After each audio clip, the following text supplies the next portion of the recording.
So my name is Greg Herren, and our panel today is Love and Labels, Navigating Identity. And our panelists today are Karis Walsh, MJ Williamz, Marie Incontrera. Did I say that right? Or are you just being polite? No, you said it right. And we may be joined by Sarah Levine in a little bit. We don't know. She was supposed to be here. We don't know what's going on, but we welcome her and hope she shows up at some point.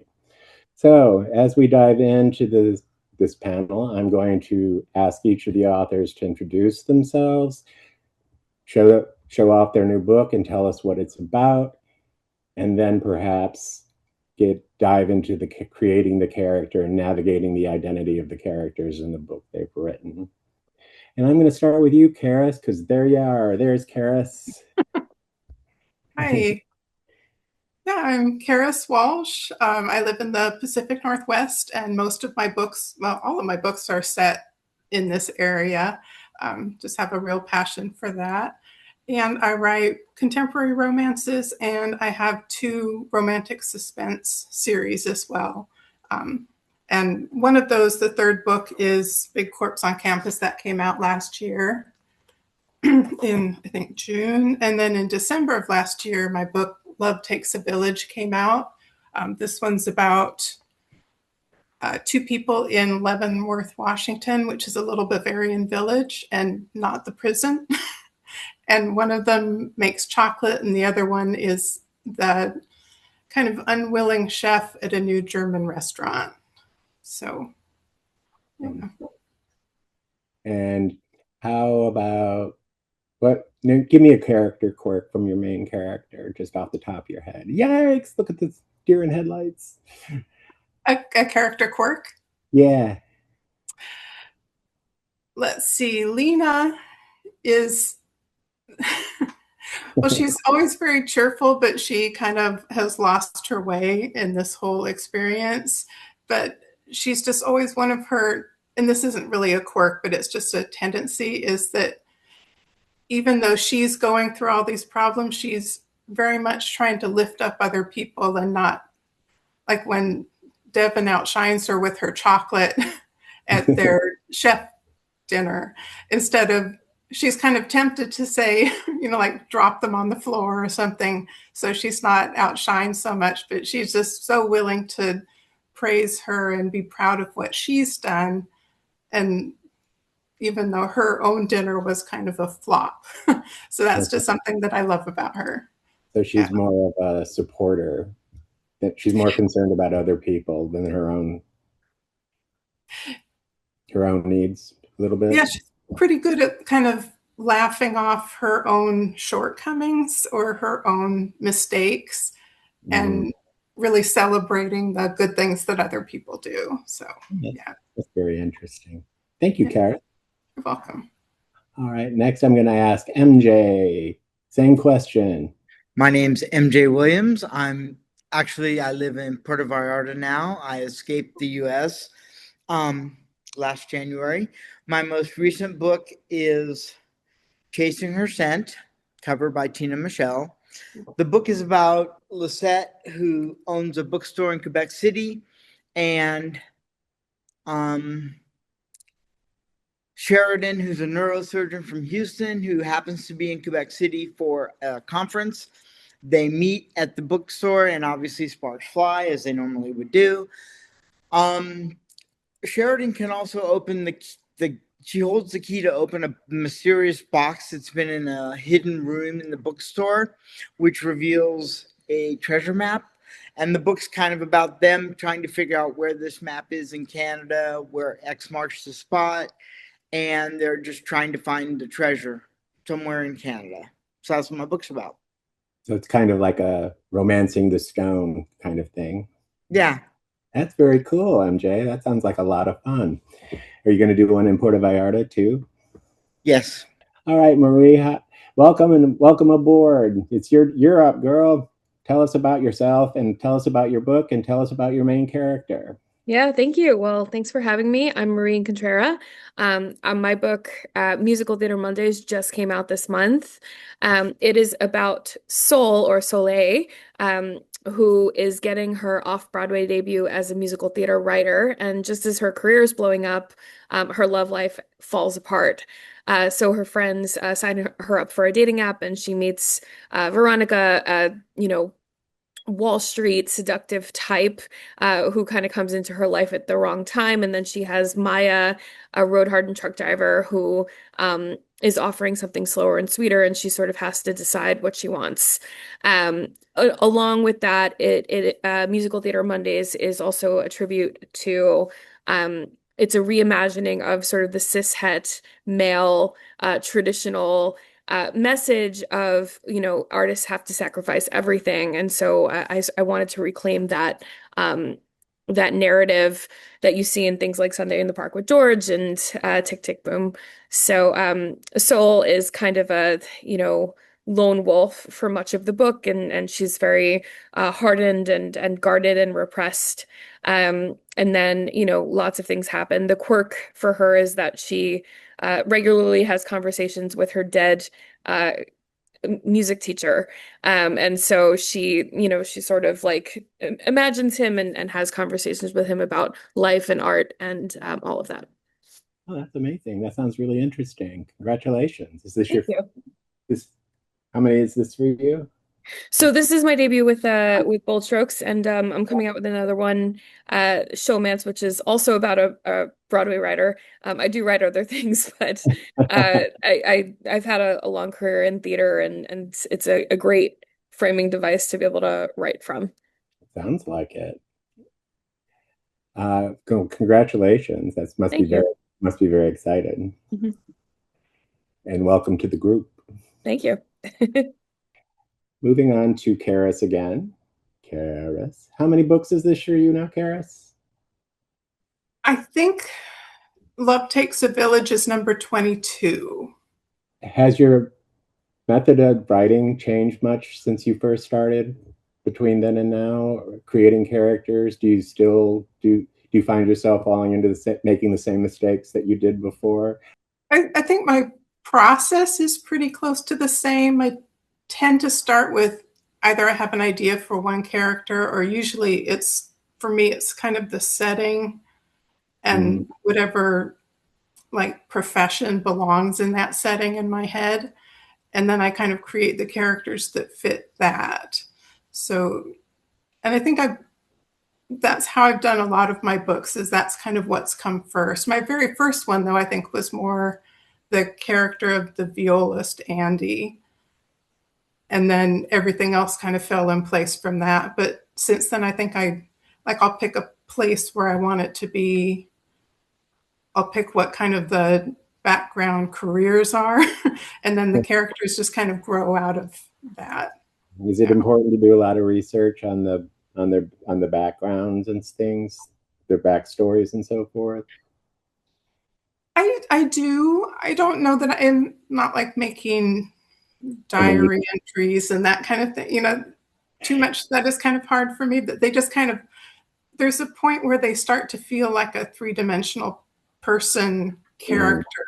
Yeah. And I just always love that part when it's kind of a couple of ideas, and she's kind of an alpha, or she's kind of a type A, or whatever's kind of in your head, and then all of a sudden they get more dimensions and more complexity to them, and that just kind of naturally comes, I think. But I just always love that part where all of a sudden it's like, okay, if I saw this person on the street, it would be like, hey, there you are. Do you ever like build your characters around like the physical appearance of somebody else? I do that a lot. I will do that sometimes. I'll kind of look for pictures and I'll get an idea. I don't know that I necessarily describe them that way, but if they're in my head that way, that's kind of, it helps make them feel a little more fleshy. All right, MJ, what about you? How many books are you on now? I think Chasing Her Scent was either 24 or 25. That's amazing. And what about you? Do you still write the same way that you did? Has your routine, your way of developing your stories and characters changed much over the years? Or do you still do the same? I think just about every book I've written, I've approached a little I just sometimes, like the one I'm writing right now, was going to be in Puerto Vallarta, and then I just kind of had to figure out what my characters did, who they were, and then went from there. Chasing Her Scent, I knew it was going to take place in Quebec City, and I had no idea what it was going to be about. And then I kind of figured out what it was going to be about and had to have characters to go with it. So the characters were the last things formed in my Chasing Her Scent, which is really unusual for me. That seems stressful. Yeah, I was like, I got a great story. Who's going to do it? So, yeah. Marie, you're working on your second book now. What do you feel like you've learned from writing your first book that will make writing your second book easier as far as character and story development? So one of the things that has really helped, I had a fantastic editor. I worked with Ashley, and one of the things that we had to work on was not making the characters too perfect, and not making the villain seem like a cartoon villain. So I've really done a lot of exercising and like making sure your characters have conflict and making sure that, we see them at their worst sometimes and all of that. And though I resisted, quite a bit in this first edit, I do see that the story really improved on the second round of edits here. So trying to take those lessons with me into Showmance and beyond. You said you'd done theater writing for the theater? Yeah, so my background is in music composition, and I've got a couple of shows that have been in various stages of development.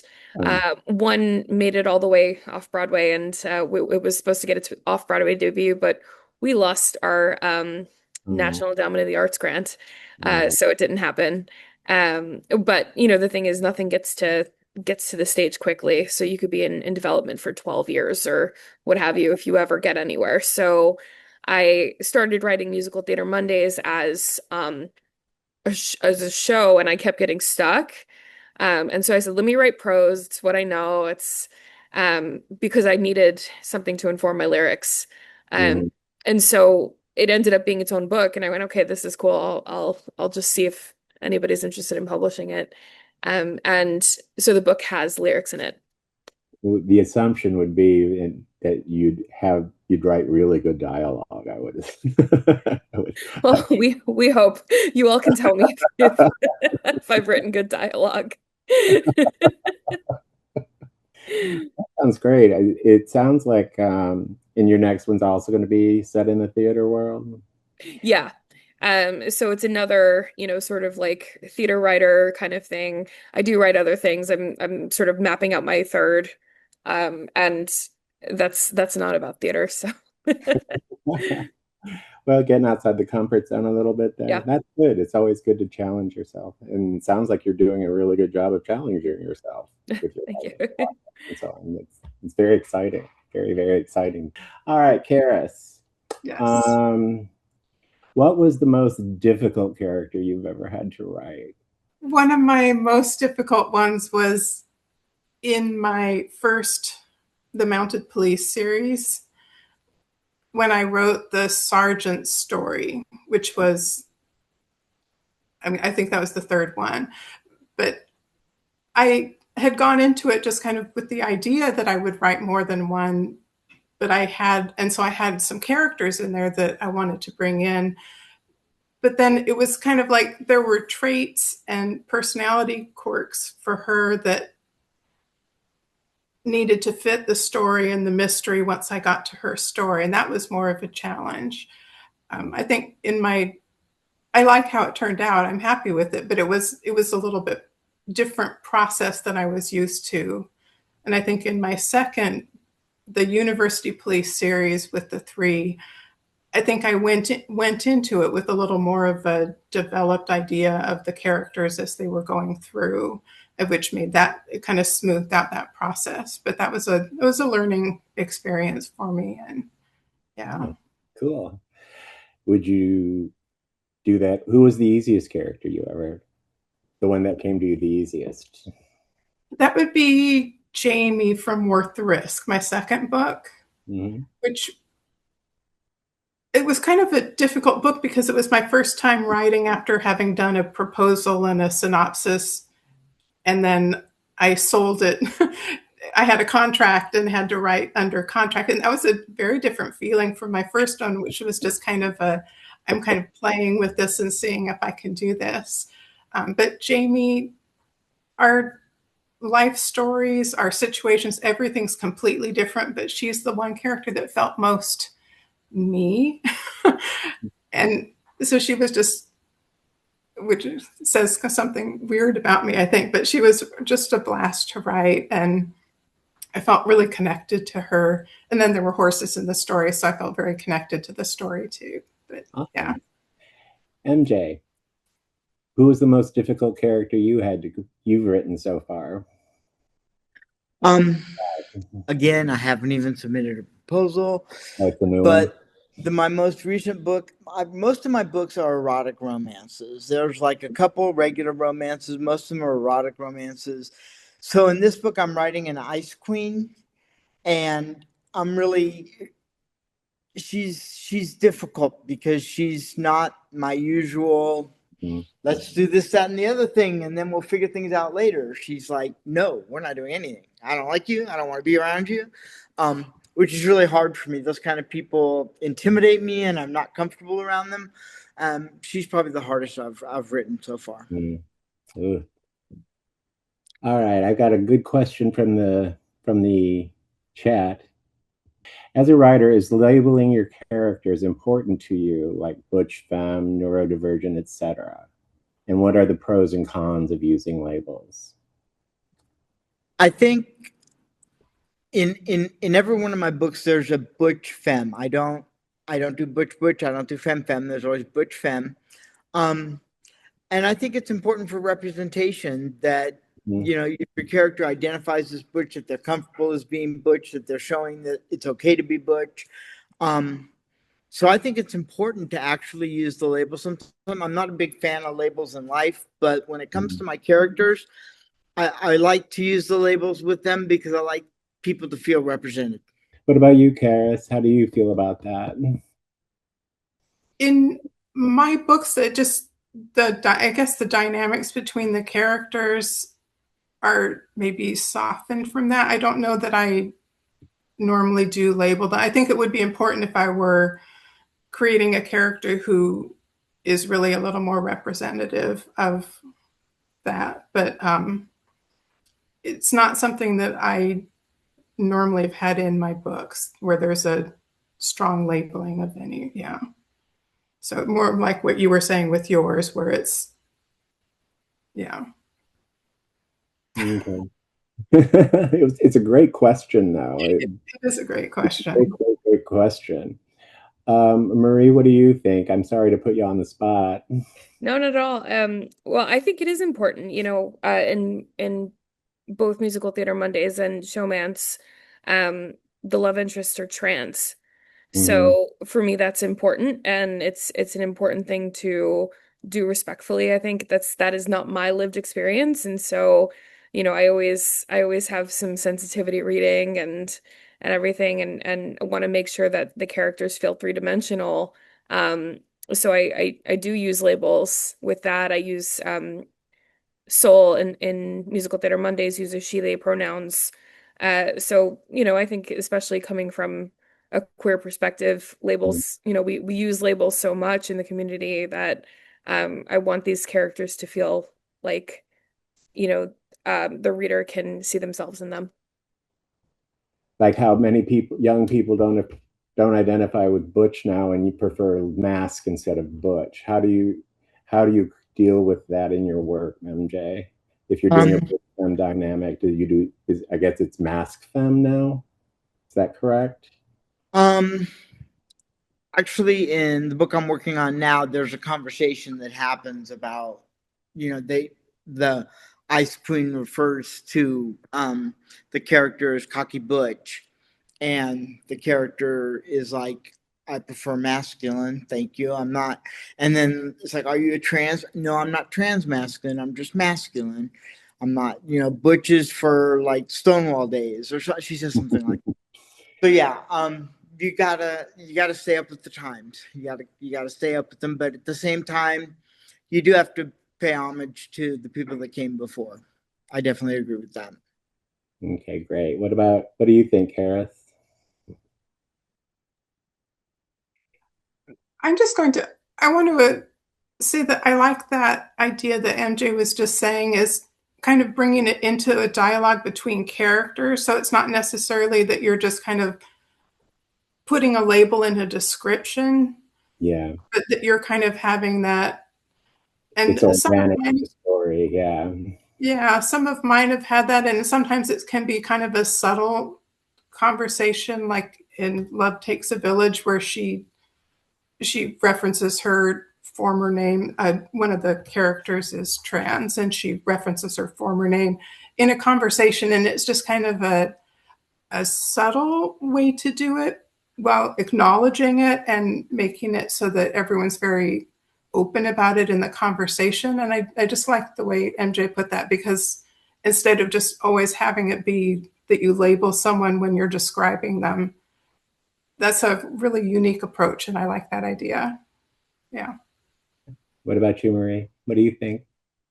Yeah, I mean, I've been out for 20 years, and 20 years there, there wasn't as much of a dialogue around bisexuality and all of these things, right? And so, or, gender being a spectrum.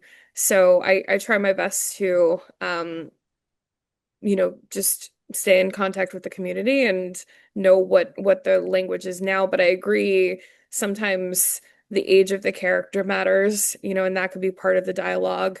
Um, I, I try to use dialogue as much as I can to just kind of signal where we are in the world. All my stuff is written in present day so far. So just saying, like, this is what this character believes, or this is how this character identifies, give them the opportunity to say so in their dialogue.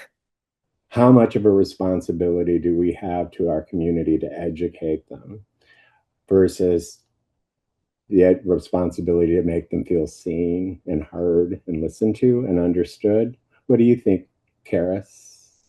I think given the types of stories, I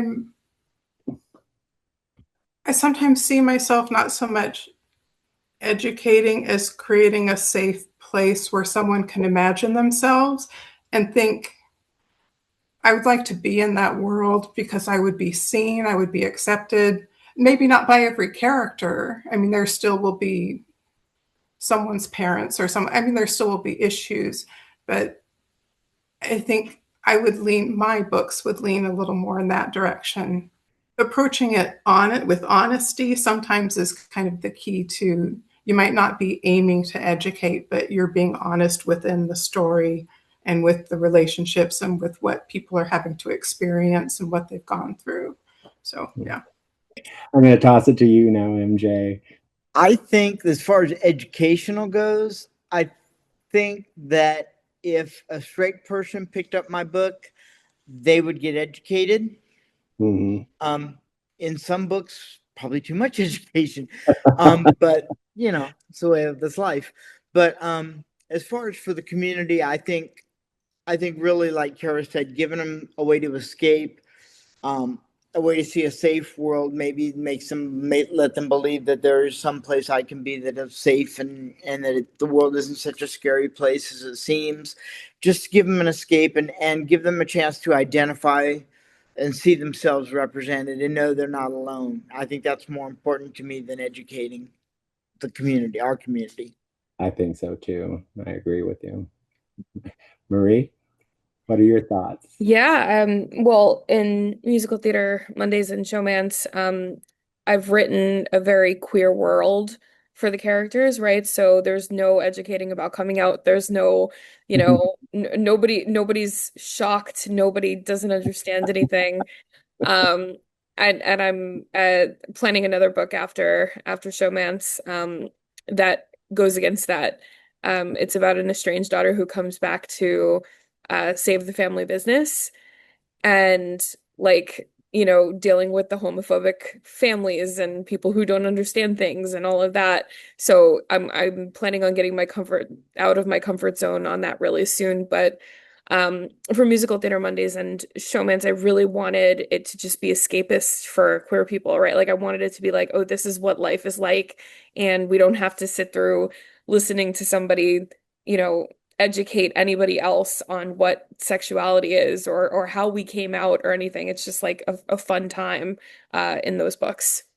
So we're running out of time. Is there anybody in the chat who has any questions? How do labels shape the way readers perceive dynamics in a relationship? I'm going to give that one to you, MJ, because that one sounds like right up your alley. Heck yeah. I think that, speaking for myself in my books, the butch femme characters that I write are traditionally the masculine and the feminine, just for sake of conversation, the masculine and the feminine one. The masculine one is the one that opens the doors. The masculine one is the one that, and the feminine one tends to be, normally in most of my books, a little softer, a little kinder, gentler, whatever. So I think the readers perceive the dynamics as just masculine and feminine, whether it's butch femme or whether it's butch soft butch, whatever. They just perceive the dynamics as really as they are. I guess the way I see them, I guess they perceive them the way I perceive them. I guess that's the best way to say it, which is, the masculine is this one, and the feminine one isn't a weaker one, isn't by any stretch of the imagination, just has a different genetic makeup, and her traits are different than the masculine one. So yeah. All right. Well, we've got about 4 or 5 minutes left. So Karis, I'm going to ask you to let us know what you're working on now. Though some I've already discussed that, but I'm going to make you do it again. Oh, gladly. I just finished editing and proofreading and everything my new book, Riverbend, which comes out in June. And then I'm working on, just about done with and slightly late with, Murder on the Back Roads, which is a cozy mystery that's set on the Washington coast. MJ, you've been talking already about your Puerto Vallarta book, right? But you say you generally write erotic romance, right? I generally write erotic romance. Chasing Her Scent, that came out in November, was a romance. This one is also a romance. I'm on chapter 17 and there's no sex yet, and usually I don't get past page 2. So yeah, it's a little different. It's about an ice queen who owns a resort in Puerto Vallarta and a DJ who is trying to break into the Puerto Vallarta scene. She escapes the U.S. I do want to. Like I said, I haven't pitched it or anything like that yet, but I'm using it, and the DJ is very important to me because my son's a DJ, and right now he's really struggling mentally. He's not sure he wants to stay alive or whatever, so he's helping me with the book. I ask him questions, he answers it. That's awesome. So it's very therapeutic for him, and if the book doesn't get published, I'm still really happy to have written it. Oh, that's fantastic, MJ. Though I want to read it. Yeah, it's going to be good. And Marie, I know you've talked about what you're working on and what's upcoming for you, but remind us again, and because it never hurts to hear it enough times, it'll sink into some people. Okay. Love it. Well, yeah, so Showman's is up next, and that comes out in the winter of 2027. And I'm just in the early stages of working on The Fixer, which is a story of an estranged daughter coming back to save the family business. All right, everyone, our time is about up, so I'm just going to call it a little early, okay? It's Saturday night, so let's have some more fun. Karis, MJ, Marie, it was great, as always, to see you. Marie, it was lovely to meet you and hear about your work. I can't wait to indulge in your safe space for me. I love theater stuff. Appreciate you all. Thank you all very much. Have a great night. And bye, everyone. Books.